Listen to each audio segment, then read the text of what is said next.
नमस्कार, मैं हूं श्रुति और आप देख रहे हैं जनतंत्र। बता दें, मध्य प्रदेश में यूसीसी कानून लागू हो गया है, जिसके बाद शादी, लिव इन रिलेशनशिप समेत कई कानूनों में जो है बदलाव होगा। लेकिन इस बदलाव को लेकर, यूसीसी कानून को लेकर दिल्ली हाईकोर्ट के एडवोकेट आदित्य त्रिवेदी जी की क्या राय है, हम उनसे जानेंगे। नमस्कार आदित्य जी। नमस्कार। Thank you so much for giving your precious time to Jantantra. Thank you. First of all, before starting, I just want you to explain what exactly UCC is to our audiences. See, Uniform Civil Code is governed by Article 44 of Constitution, which says that it should be the duty of directive principle of state policy. It's mentioned that it should be the duty of the government to promote UCC. But we have seen since independence that UCC was never being discussed, or maybe discussed but not implemented or not legislated, except Goa. And Goa has a different story, so we won't discuss Goa here because Goa's UCC is a Portuguese gift in a way. But जब हम मध्य प्रदेश के UCC कानून की बात करें, या पहले मैं समझा दूं तो यूसीसी क्या, तो पूरे देश का एक, जब जीएसटी आया था तो हमने बात करी थी कि एक देश एक टैक्स। कई बार बात चलती है एक देश एक चुनाव, वन नेशन वन इलेक्शंस। अब बात यह है कि एक देश और एक ही तरीके का पर्सनल लॉ कानून, मतलब पर्सनल लॉ से रिलेटेड शादी, तलाक, लिव इन रिलेशनशिप, या आपके प्रॉपर्टी से रिलेटेड इनहेरिटेंस राइट्स, और इस तरीके के जो भी फैमिली लॉ। बिकॉज जब हम कॉलेज में भी पर्सनल लॉ पढ़ते थे तो हिंदू लॉ अलग से पढ़ते थे, मुस्लिम लॉ अलग से पढ़ते थे, क्रिश्चियन लॉ अलग है, और बहुत सा स्पेशल मैरिज एक्ट अलग है। तो ऐसे तरह तरह के कानून बने हुए हैं। कई सारे कानूनों को कंबाइन किया गया, तो सरकार की अभी मंशा मुझे ऐसी लग रही है कि पर्सनल लॉ को भी कंबाइन किया जाए, तो एक देश और एक ही पर्सनल लॉ हो, ऐसी ऐसी बात है। तो UCC, uniform civil code, how civilians will be regulated in their personal life in a way. अब पर्सनल लाइफ में क्या कितना रेगुलेट करना नहीं करना उस पर हम बात करेंगे, बट उसकी मंशा यही है कि सारे शादी का और तलाक और आपके लिव इन रिलेशनशिप, चाहे आप किसी भी धर्म से हो, किसी भी जेंडर से हो, आपके लिए समान रहे कानून। ओके, सो आदित्य, हर बड़े कानून के पीछे या उसे लागू करने के पीछे कोई ना कोई जरूरत होती ही होती है, या कुछ ना कुछ रीजंस होते हैं। अकॉर्डिंग टू यू, आपको क्या लगता है कि मध्य प्रदेश में यूसीसी लागू करने के पीछे क्या बड़ी वजह रही होगी, या सी क्या कुछ सरकार ने महसूस किया होगा? सी ऐसी कोई बड़ी वजह नहीं हो सकती है, ऐसी कोई बड़ी वजह नहीं है। Madhya Pradesh is joining the league of two states who are implementing UCC, including Uttarakhand and Assam. Goa has been, but since Goa's story is different. So Uttarakhand, Assam, and then there might be other states. There are committees. I think West Bengal ने भी इस पर काम करना शुरू किया है, और यूसीसी में मध्य प्रदेश ने पहले कमेटी बनाई, और उस कमेटी ने फिर अपने रिकमेंडेशंस दिए, और फिर यूसीसी ड्राफ्ट प्रिपेयर हुआ। तो अलग से ज़रूरत मध्य प्रदेश को है ऐसा नहीं है। पूरे देश में यूसीसी लागू होने की सरकार की, केंद्र सरकार की मंशा है। तो उसी प्रकार से मध्य प्रदेश में भी इसे लागू किया गया, ताकि जो मध्य प्रदेश के युवा है, जो लोग शादियां करेंगे, जो लोग या जो शादीशुदा जोड़े हैं, जो किसी ना किसी तलाक को अगर उन्हें इसका सामना करना पड़े, obviously we do not promote divorces, but in case कुछ ऐसा होता है तो उसका एक कानून या उसकी प्रक्रिया समान रहे, चाहे आप हिंदू हो, मुस्लिम हो, क्रिश्चियन हो, या कोई कोई भी धर्म से आते हो। तो इसको यूनिफाई करने के लिए फिर यूनिफॉर्म सिविल कोड लाया गया, और मध्य प्रदेश की जनता को भी इसका लाभ मिले, जेंडर इक्वालिटी का, जेंडर इक्विटी का, लीगल इक्विटी का। इस वजह से मुझे लगता है कि मध्य प्रदेश सरकार ने ये कदम उठाया है, जो बहुत सराहनीय है। हाँ, इसमें जो भी अमेंडमेंट्स, चेंजेस या चैलेंजेस जो आएंगे उस पर भी हम बात करेंगे, और आगे सरकार मुझे लगता है इसके लिए भी ओपन रहेगी। ओके, सो आफ्टर यूसीसी एक शब्द काफी चर्चा में आया, which was live in relationships, क्योंकि इसमें भी कई बदलाव हुए। आपको क्या लगता है कि ये बदलाव क्यों किए गए होंगे, या इनकी क्या जरूरत महसूस हुई होगी इन बदलाव के पीछे? जी, ये बहुत अच्छा सवाल है, और मैं चूंकि दिल्ली से आता हूँ तो ये मैंने कुछ युवाओं से बात करी कि वो लिव इन के बारे में क्या सोचते हैं, तो मध्य प्रदेश में शायद लिव इन कल्चर कितना रहेगा नहीं रहेगा इसको कहना मुश्किल है, पर कानून रहना बड़ा ज़रूरी है। अब अगर हम दिल्ली, बैंगलोर या बड़े शहरों की बात करें तो वहाँ पर लिव इन रिलेशनशिप्स ऑलरेडी चल रहे हैं और कई सारे माध्यमों से वो रेगुलेटेड भी है। पर हम मध्य प्रदेश की बात करें तो अभी ये कॉन्सेप्ट थोड़ा नया है। कई सारे युवा भी इसके लिए शायद ओपन नहीं होंगे, पर इसकी बात यूसीसी के बाद इसलिए हो रही है क्योंकि लिव इन रिलेशनशिप को रेगुलेट किया गया है कि अगर आप लिव इन रिलेशनशिप में रहते हैं तो आपको वो रजिस्टर करना पड़ेगा। अगर आप रजिस्टर नहीं करेंगे तो उसके अपने दंड हैं। तो इससे क्या होगा कि जो दोनों पार्टनर्स हैं, लिव इन पार्टनर्स, उनको एक सेफ्टी भी है। एक registration gives you a credibility, gives you an official status. आप मान लीजिए आप लिव इन में रह रहे हैं पर परिवार आपका सपोर्ट नहीं कर रहा है, पर आपको अगर रजिस्टर कर दिया गया तो फिर आपके पास एक ऑफिशियल सर्टिफिकेट है कि you are living in a live in relationship. फिर उसके बाद दोनों पार्टनर्स एक दूसरे को सेफ्टी सिक्योरिटी दे, और उनके प्रॉपर्टी का क्या होगा उसके बारे में भी मुझे लगता है कि यूसीसी ड्राफ्ट बिल्कुल बात करता होगा। फिर उसके बाद उस वेडलॉक से, we can't say exactly wedlock because it's not a wedlock, but in out of that live in relationship अगर कोई चाइल्ड आता है तो उसका क्या लीगल स्टेटस होगा। इन सब पर सुप्रीम कोर्ट ने और कई हाई कोर्ट्स ने भी निर्णय लिए हैं। दुनिया भर में भी इनकी चर्चा होती है। मुझे ऐसा लगता है कि यूसीसी ड्राफ्ट ने इसको प्रोविजन बनाकर, इस क्लॉज को लाकर एक बहुत महत्वपूर्ण चर्चा को इनिशिएट किया है, शुरू किया है। ओके यहाँ पर मैं एक चीज आपसे पूछना चाहूंगी, जैसा कि आपने अभी जिक्र किया कि आप दिल्ली में हाई कोर्ट एडवोकेट हैं, बट आपका जो ताल्लुक है वो मध्य प्रदेश उज्जैन से भी है, और लिव इन रिलेशनशिप एक ऐसा टॉपिक है जो जिस पर चर्चा होनी चाहिए। ये अपने आप में एक बड़ा टॉपिक है, सेंसिटिव टॉपिक भी है समटाइम्स। सो अगर हम कंपेयर करें दिल्ली का कल्चर, मध्य प्रदेश या उज्जैन का culture, so live in relationships में आप क्या प्रोज एंड कॉन्स देखते हैं, अगर हम दोनों कल्चर्स को, या वहां पर क्या किस तरह से लिव इन रिलेशनशिप्स को देखा जाता है, यहाँ पर लिव इन रिलेशनशिप्स को कैसा देखा जाता है? देखिए, मेट्रोपॉलिटन सिटीज में लोग उतना आपको ऑब्जर्व नहीं करते personally because you live in a society which has a moving population. आज से 15 साल पहले के इंदौर को देखिए और आज के इंदौर को देखिए, तो जब मूविंग पॉपुलेशन होती है तो किसी के पास इतना समय नहीं होता कि आपकी शादी हुई है या आप लिव इन में रह रहे हैं या नहीं रह रहे हैं। तो यहाँ पर समाज भी एक विषय है और दूसरा लीगल स्टेटस भी एक विषय है। तो चूंकि सुप्रीम कोर्ट दिल्ली में स्थित है और कई सारे हमारी जो दिल्ली की जनता है वो बहुत एक्टिव है और इन अ वे बहुत सारे तरीके से सजग है, और कई सारे लोग लिव इन रिलेशनशिप में ऑलरेडी रह रहे हैं, तो उस वजह से थोड़ा सा वहाँ पर स्टेटस जो है वो लिबरल है इन अ वे कि वो ओपन है, एक्सेप्टेबल है।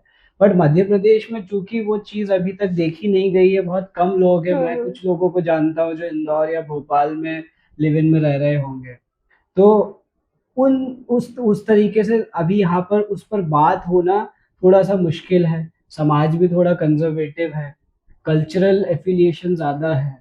उज्जैन एक सांस्कृतिक नगरी है, धार्मिक नगरी है, पर मुझे ऐसा लगता है कि इसका संस्कृति या धर्म से सीधा कोई संबंध नहीं है, ये एक पर्सनल विषय है। तो पर्सनल लिबर्टी की बात जब हम करते हैं तो ये दो व्यक्तियों को तय करना है कि उन्हें कैसे रहना है साथ में, उन्हें लिव इन में रहना है, उन्हें बिना शादी करके रहना है, या जो भी।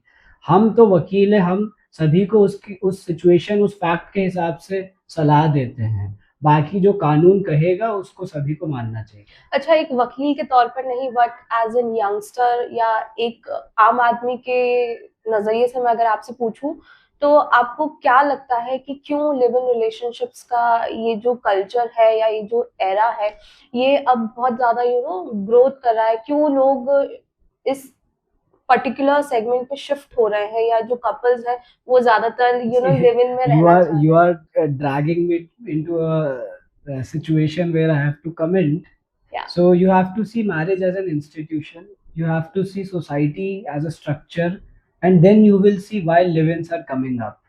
Live-ins are coming up because people feel more liberty and freedom while living with each other, and they do not want marital responsibilities. They might not want responsibilities towards, let's say, property or so many other things that comes along with marriage. So it is not just cultural. ये सिर्फ cultural नहीं है, या धर्म से relation तो इसका बिल्कुल भी नहीं जी है, कल्चरल नहीं है, बल्कि ये एक फ्रीडम से रिलेटेड और एक लिबर्टी, हम सिविल लिबर्टीज शब्द का प्रयोग करते हैं जब हम कोर्ट में आर्ग्यू करते हैं, तो it is a matter of their civil liberties, it is a matter of their right to life, it's their own right to experience live in. और दूसरी चीज़, अगर किसी को सोशियोलॉजिकल स्टडी करना है तो वो करे कि लिव इन रिलेशनशिप में रहने के बाद क्या उन लोगों ने शादियाँ करी, अगर करी तो ये तो अच्छी बात है कि आप लिव इन में रहे, उसके बाद आपने शादी कर ली। अब अगर कोई सीधे शादी करना चाहता है वो वैसे भी करे, जी एग्जैक्टली। और कोई सिर्फ लिव इन में रहना चाहता है तो वो वैसे भी करे। सरकार तो आपको दोनों तरीके बता रही है। अब किसी को अगर किसी और व्यक्ति से शादी करनी है तो ये दो व्यक्तियों के बीच का निर्णय है, इसमें मेरा, आपका या सरकार का कोई भी इसमें मत नहीं होना जी चाहिए। और एग्जैक्टली। ये मेरा बहुत स्ट्रांग व्यू है। ओके, सो आदित्य, हम आपसे जानना चाहेंगे कि जब से यूसीसी कानून लागू हुआ है या जब से इसकी चर्चा मध्य प्रदेश में शुरू हुई है, तब से जितना जो लोग समझ रहे हैं अपनी खुद की थ्योरीज बनाकर उस पर सोशल मीडिया पर उसको पोस्ट कर रहे हैं, सो अगर एक भ्रम या एक गलत फहमी जो आपको लोगों से दूर करनी हो, वो क्या होगी फॉर यूसीसी? एक इसमें भ्रम या गलतफहमी लोगों को क्यों है कि इससे उनकी धार्मिक भावनाएं हर्ट होंगी या धार्मिक रीति रिवाज अफेक्ट होंगे। तो इसका जवाब है कि इससे कोई भी धार्मिक भावना या धार्मिक रीति रिवाज को यूसीसी टच नहीं करता है। It is beyond the substantive jurisdiction of uniform civil code to even touch a religion in so many ways। तो बात यह है कि it is related to marriage registration, ये बहुत ही प्रोसीजरल एस्पेक्ट्स पर है, थोड़ा बहुत सब्सटैंटिव लॉ पर टच करता है, बट कि मैरिज रजिस्ट्रेशन कैसे हो, डाइवोर्स कैसे हो, और इसमें लिव इन रिलेशनशिप्स को कैसे रेगुलेट किया जाए। क्योंकि एक और चीज़ अच्छी बात भी हो सकती है, क्योंकि पर्सनल लॉ तो लिव इन रिलेशनशिप पर कुछ बोलता ही नहीं है, चाहे वो हिंदू लॉ हो, मुस्लिम लॉ हो, Christian law, special marriage act हो। तो कुछ तो किसी को लिव इन पे लाना चाहिए था। अब अलग से तो कुछ है नहीं, तो यूनिफॉर्म सिविल कोड में एटलीस्ट ये कवर हो रहा है। लिव इन के अलग अलग रूल्स बन रहे हैं। उत्तराखंड में लोगों ने, उत्तराखंड जैसे स्टेट में, उत्तराखंड तो दिल्ली मुंबई नहीं है जैसा हम बात कर रहे थे with respect to culture and metropolitan cities. तो ये भ्रम है कि इससे लिव इन समाप्त हो जाएंगे या लिव इन के खिलाफ है सरकार या फिर धर्म के खिलाफ है सरकार। ये दो भ्रम मुझे लगता है कि गलत है। ओके, तो मैं आपकी जो राय है, जो कॉकरोच जनता पार्टी का अभी प्रोटेस्ट चल रहा है और उससे ज्यादा जिस तरीके से जेंजीज प्रोटेस्ट कर रहे हैं, जो उनका तरीका है, उस पर आपकी राय जानना चाहूंगी। लेकिन ये जो राय है वो मैं एक यूथ, एक जेंजी के तौर पर जानना चाहूंगी, और दूसरा एक वकील के तौर पर आप इस पूरे प्रोटेस्ट को कैसे देखते हैं। इन दो पर्सपेक्टिव, इन दो एंगल्स में आपकी राय जानना चाहूंगी। ठीक है, तो जैसे कॉकरोच जनता पार्टी का जो ये प्रोटेस्ट है, कॉकरोच जनता पार्टी सिर्फ पार्टी का प्रोटेस्ट है, मैं ऐसा नहीं कहना चाहूँगा, क्योंकि इसमें समाज के अलग अलग गुट भी जुड़े हुए हैं। देश के अलग अलग जगह से अगर लोग आए हैं प्रोटेस्ट करने, तो वो क्या सारे सीजेपी के मेंबर से, ये कहना मुश्किल है। तो इस प्रोटेस्ट में, या एक देखिए, कोई भी प्रोटेस्ट है, कोई भी इंसिडेंट देश में होता है, तो उसे हम ऑब्जर्व करते हैं तरह तरह के लेंस से। तो इस प्रोटेस्ट को हम ऑब्जर्व करें तो वी आर सीइंग के लोग रील्स बना रहे हैं। एग्जैक्टली। प्रोटेस्ट के बीच में भी there are dance videos I could see, there are videos about get ready with me videos, yes, police के साथ एक फनी इंटरेक्शन, या फिर एआई से रिलेटेड भी कुछ वीडियोस बने हुए हैं। एक फनी वे में उसको, मतलब उसको एक romanticise is a wrong word, but उसको एक नयापन दे दिया प्रोटेस्ट को, क्योंकि ये नारेबाजी नहीं हो रही है। नारेबाजी, कुछ लोग स्टेज पर जो बैठे होंगे वो नारेबाजी कर रहे होंगे, पर जो नीचे लोग हैं, जो जनता है, तो जनता का जो मन कर रहा है वो उस हिसाब से कर रही है। तो ये एक हमारे मतलब इसको मैं सिर्फ सीजेपी प्रोटेस्ट पर कमेंट ना करते हुए ये कहूँ कि this is a generational shift। Yeah. As a youth I would say it's a generational shift के वो सरकार से उसका डिसेंट देने के तरीके बदल गए हैं। वो अब इंस्टाग्राम रील के माध्यम से या प्रोटेस्ट में भी वो तरह तरह के इंटरैक्शंस के माध्यम से we could see so many other innovative things in this protest. Yes. तो irrespective of my views on protest, the official officially what we stand off is कि क्रिएटिविटी इसमें बहुत तरह तरह से रही है, ठीक है, बट इसी के साथ मैं उसको भी क्रिटिसाइज करूंगा जो भी वायलेंस इस प्रोटेस्ट में हुआ हो, या जिसने जिसने भी किया हो, चाहे वो सीजेपी के लोग हो या फिर वो यूथ हो या फिर वो इरिस्पेक्टिव ग्रुप्स हो, बहुत सारे ग्रुप्स है, क्योंकि जब भी कोई प्रोटेस्ट होता है तो तरह तरह के लोग उस प्रोटेस्ट से जुड़ जाते हैं। पर उसी के साथ दिक्कत यह है कि अगर आप बहुत ज़्यादा रील्स या GRWM या इस तरीके के एक्सप्रेशंस में पड़ जाएंगे तो वो प्रोटेस्ट का जो एम है वो वो क्या बहुत इसकी गंभीरता हाँ कम होने लग जाएगी? बिल्कुल उसकी गंभीरता फिर कम होती है। This protest is without a leader. Let me again make a very strong remark. Sonam Wangchuk is not the leader of this protest. Exactly. Abhijit Dipke is not a leader of this protest. He is not even eligible to be a political leader or a student leader or for that matter anything. And let me say this very boldly. Because we don't want anyone to come from abroad and tell us that okay you should dissent against the government. But I'm saying that this is a youth protest. इसको अब सिर्फ Gen Z है उस protest में? नहीं। सिर्फ youth है? नहीं। हो सकता है नीट के स्टूडेंट्स के पेरेंट्स भी हो। तो इसको हम यूथ प्रोटेस्ट नाम दें, इसको जेनजी प्रोटेस्ट ना बोले, सीजेपी प्रोटेस्ट भी ना बोले, और एक यूथ का डिसेंट का अपना एक तरीका है जिसकी सरकार से बहुत सारी मांगे हैं, ठीक है, इसको हम एक पॉलिटिकल रंग ना देते हुए इसको एक डिसेंट का व्यू दे कि सरकार से उनकी ये मांगे हैं, ये उनकी समस्याएं हैं, और वो सड़क पर, दिल्ली की सड़कों पर, मुंबई की सड़कों पर या अलग अलग शहरों की सड़कों पर आए हैं अपनी बात रखने। और इसमें तरह तरह के इनोवेटिव हमने रील्स, इमेजेस और एक्सप्रेशंस देखे। बहुत सारे यूट्यूब जर्नलिस्ट भी रहे, मीडिया रही, सबने इनोवेटिव, बिकॉज इसमें भी मेन स्ट्रीम तरीके से ब्रॉडकास्टिंग नहीं हुई, कई लोग लाइव प्रोटेस्ट भी दिखा रहे हैं। तो ऐसे बहुत सारे तरीके हमने देखे इस प्रोटेस्ट में जो एक नए हैं, which shows a generational shift. Okay, आपका ज्यादा समय नहीं लूंगी। एक आखिरी सवाल मैं आपसे जानना चाहूंगी कि आप भी दिल्ली में रहते हैं, दिल्ली से आते हैं, सो आपने इस प्रोटेस्ट को कहीं ना कहीं क्लोजली देखा होगा, ऑब्जर्व किया होगा। सो डू यू थिंक कि इन फ्यूचर जो अभी सिनेरियो चल रहा है, अगर हम उसी पर्सपेक्टिव से देखें तो इन फ्यूचर भारत में प्रोटेस्ट करने का एक जो तरीका है वो कहीं ना कहीं उसमें हमें बदलाव देखने को मिल सकते हैं?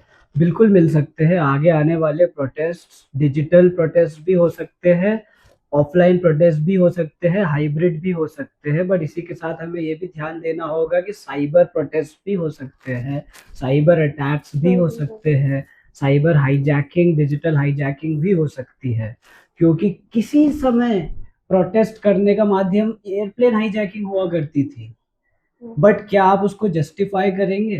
नहीं। Terrorist used to hijack an airplane and say कि मेरी ये डिमांड है। अब कभी कोई लीडर या XYZ so called student leader या यूथ आती है और कुछ हाईजैक कर दे, तो इन अ वे पब्लिक ऑर्डर भी हाईजैक अभी हुआ ही है दिल्ली में। Let me again make a strong statement कि पब्लिक ऑर्डर भी तो हाईजैक होता है। आप सिटीजन्स के लिए डिमांड कर रहे हैं, पर उन्हीं सिटीजन्स को इनकन्वीनियंस भी तो हो रही है। इतने सारे मेट्रो स्टेशन बंद करने पड़ रहे हैं, तो कितने हम वकीलों का भी सुप्रीम कोर्ट जो मेट्रो स्टेशन है वो बंद रहा कई घंटों तक, तो एक इनकन्वीनियंस भी होती है। तो जब भी प्रोटेस्ट या किसी भी तरीके का डिसेंट में लोग पार्टिसिपेट करते हैं, they should be civil, it should be completely peaceful, completely harmless.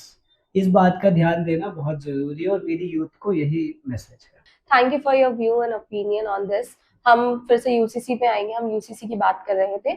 So UCC में जो जनजातीय समूह है उनको इस कानून से अलग रखा गया है। हम जानना चाहेंगे कि इसके पीछे क्या कानूनी सोच रही होगी या क्या कुछ रीजंस हो सकते हैं? तो इसकी कानूनी सोच कॉन्स्टिट्यूशन ऑफ इंडिया से आती है, बिकॉज जो भारत के शेड्यूल्ड ट्राइब से जनजाति समाज है उन्हें 6th शेड्यूल में और कुछ संविधान के आर्टिकल्स के द्वारा प्रोटेक्ट किया गया है कि वो अपने कल्चर को, वो अपने हेरिटेज को, वो अपने कस्टमरी लॉज को प्रोटेक्ट करे, प्रमोट करे।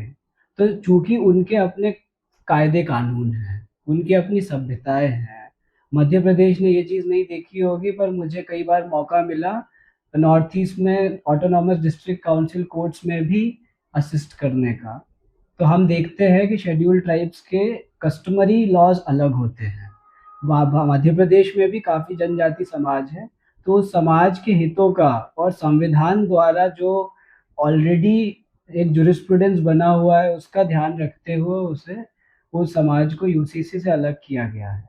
और यूसीसी का किसी भी धर्म, किसी भी जाति, ये सब से कोई लेना देना नहीं है। इसका लेना देना है कि सभी लोगों का मैरिज रजिस्ट्रेशन सेम हो, डाइवोर्स रजिस्ट्रेशन सेम हो। आप Same. एक से ज्यादा शादी नहीं कर हम्म, सकते। आप लिव इन में रहेंगे तो रजिस्टर करेंगे। तो ऐसी बहुत सारी अच्छी चीजें भी हैं जो एक रेगुलेट, बट ओवर रेगुलेशन हम नहीं कर सकते।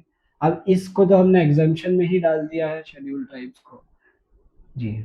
सो नेक्स्ट हम जानना चाहेंगे कि यूसीसी कानून तो लागू हो गया है, लेकिन इसी के साथ अब कुछ चुनौतियां भी हैं जो आएंगी, आने वाले समय में मुश्किलें भी आएंगी।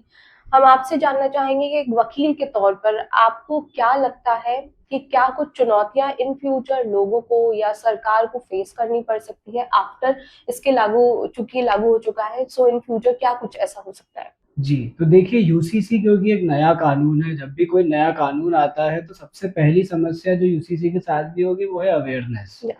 कि लोगों को, आज जब हम स्टूडियो में बैठे हैं तो यूसीसी के बारे में कोई चर्चा नहीं हो रही, ना तो फोन पर। मध्य प्रदेश के यूसीसी के बारे में क्या आज कोई चर्चा हो रही है, ऐसा मुझे नहीं लगता। अभी चर्चा होना बाकी है। अभी तो सिविल सोसाइटी ग्रुप्स उस पर बात करेंगे, थिंक टैंक्स बात करेंगे, समाज के अलग अलग ग्रुप्स पे डिस्कशन होगा उस बात पर, वकीलों में डिस्कशन होना अभी बाकी है। यूसीसी का कमेटी बन के ड्राफ्ट जरूर आ गया है, बट अभी एक क्या समाज स्तर पर उस पर डिस्कशन हुआ है, अभी नहीं हुआ है। तो एक तो चैलेंज है अवेयरनेस पे। मान लीजिए डिस्कशन हो गया, कुछ कंस्ट्रक्टिव निकल के आया, तो फिर उसके हिसाब से समाज, सरकार को और भी शायद सजेशंस दिए जाए। और दूसरी चीज कि इसमें जो भी इनकंसिस्टेंसीज होगी जो एग्जिस्टिंग यूसीसी ड्राफ्ट है, तो I see lot of court cases coming up, especially with respect to Article 21, article which says about right to life and liberty. Live in relationship couples हो सकता है कोर्ट्स अप्रोच करें, हो सकता है कुछ धर्म के लोग इसको चैलेंज करें, या फिर किसी ना किसी तरीके से अपने सजेशंस को कोर्ट के माध्यम से सरकार तक पहुंचाए। एक तो मुझे ये चैलेंज, और ये होगा, ये मुझे एक चैलेंज लगता है। और दूसरी चीज ये भी हो सकती है कि केंद्र सरकार अभी यूसीसी नहीं लाई है, तो केंद्र सरकार जब यूसीसी लाएगी तो जो इनकंसिस्टेंसीज और रिपग्नेंसीज मध्य प्रदेश के या बाकी राज्यों के यूसीसी ड्राफ्ट में आएंगी, वो सभी को स्टेट अमेंडमेंट करके हमें ठीक करना होगा। ये भी मेरा प्रिडिक्शन है और ये होने वाला है। होने वाला है, लेट्स सी। अगला हम आपसे जानना चाहेंगे कि क्या यूसीसी या उसके ड्राफ्ट में ऐसा कोई पर्टिकुलर हिस्सा है या ऐसी कुछ चीजें हैं जहां पर आपको लगता है कि सुधार की कोई गुंजाइश है? सुधार में सिर्फ इतना ही कह सकता हूँ कि देखिए, सरकार और जनता के बीच का जो रिश्ता है वो मैं जॉन लॉक के सोशल कॉन्ट्रैक्ट थ्योरी से डिराइव करता हूँ, जो आता है लिमिटेड गवर्नमेंट। लिमिटेड गवर्नमेंट मतलब मान लीजिए कि ये एक मैदान है, मान लीजिए ये दशहरा मैदान है, क्योंकि हम उज्जैन में बैठे हैं, तो उसमें बहुत सारे लोग हैं। तो अब सरकार का काम है कि उस मैदान का प्रोटेक्शन करे ताकि जो अंदर लोग हैं उनको प्रोटेक्शन मिले। पर सरकार का काम ये नहीं होता कि वो अंदर फुटबॉल खेले या क्रिकेट खेले या फिर वो सिर्फ बैठे रहे। तो इसका मतलब ये है लिमिटेड गवर्नमेंट का कॉन्सेप्ट, कि सरकार को जनता की लिबर्टीज का ध्यान रखते हुए हमेशा कानून बनाना चाहिए। अब अगर कोई लिव इन रिलेशनशिप रजिस्टर नहीं कर रहा है तो उसे हम पनिश कर दें, ये मुझे नहीं लगता ठीक है। देश के बड़े बड़े कानूनों से प्यूनिटिव क्लॉजेस हटा दिए हैं, पनिशमेंट उन्हें नहीं मिल सकता, पेनल्टी लग सकती है। तो पनिशमेंट देना इस चीज के लिए कि आप लिव इन में रजिस्टर नहीं हम्म। करेंगे, ये थोड़ा सा गलत होगा। इस पर सरकार को या कोर्ट्स को भी ध्यान देना चाहिए आगे। और इस तरीके से कुछ और इनकंसिस्टेंसीज आगे होंगी with respect to central government draft या दूसरे स्टेट के ड्राफ्ट से, तो हम डिस्कशन कर सकते हैं। तो this discussion is still open. Okay. So हम आपसे जानना चाहेंगे कि जब से यूसीसी को लेकर बात शुरू हुई है मध्य प्रदेश में और जब ये कानून लागू हुआ तो सबकी अपनी अपनी थ्योरीज रही हैं। जिसने यूसीसी को जैसा समझा वैसा सोशल मीडिया पर अपने एक ओपिनियन या कमेंट करके उसे अपलोड कर दिया गया। लेकिन अगर आपको यूसीसी से रिलेटेड कोई भ्रम या गलत जानकारी पर ब्रेक लगाना हो या उसे आपको खत्म करना हो या उस भ्रम को हमारी जो जनता के बीच चल रहा है उसे खत्म करना हो, तो वो क्या होगा और क्यों? एक ही बात है, लोगों को ऐसा लगता है कि उनकी धार्मिक भावनाओं को हर्ट किया गया है, या जो धर्म से रिलेटेड प्रोसेसेस है, उनकी धर्म से रिलेटेड जो उनके जो स्थापित कानून ऑलरेडी रहे हैं अलग अलग धर्मों के, उसको हानि पहुंचाई गई है। तो वो गलत है, क्योंकि यूसीसी सिर्फ आपके marriage registration, property rights, inheritance rights, divorce, live in सब की बात करता है। यूसीसी किसी भी धर्म को टच नहीं करता है। आपको एक शादी करना, वो तो भारत का ही कानून है, you can not have polygamy. तो वो एक चीज है, ठीक है। कुछ उसमें स्टेट डिफरेंसेस हो सकते हैं, जो मैं केविएट के साथ कह रहा हूँ। तो किसी भी धर्म या फिर किसी भी धार्मिक कानून को या किसी भी धार्मिक रीति रिवाज को यूसीसी से कोई नुकसान नहीं है। ओके। सो इसी के साथ thank you so much Aditya, आपने आपका प्रीशियस टाइम हमें दिया और साथ ही साथ यूसीसी जैसे जो गंभीर मुद्दा है जिस पर बात होनी चाहिए उस पर आपने जनतंत्र के साथ बात की। सो इसी के साथ हमारी ऑडियंस को भी मैं यही कहना चाहूंगी, आई होप आपको आदित्य के साथ हमारा ये पॉडकास्ट पसंद आया हो और ऐसे ही जो तमाम बड़े और गंभीर मुद्दे हैं उस पर हम समय समय पर इनकी राय जरूर लेते रहेंगे और आप तक पहुंचाते रहेंगे। आई होप आपको ये पूरा पॉडकास्ट पसंद आया हो। So thank you so much for watching और इसी के साथ वीडियो को शेयर कर दीजिए और चैनल को फॉलो कर लीजिए। Thank you.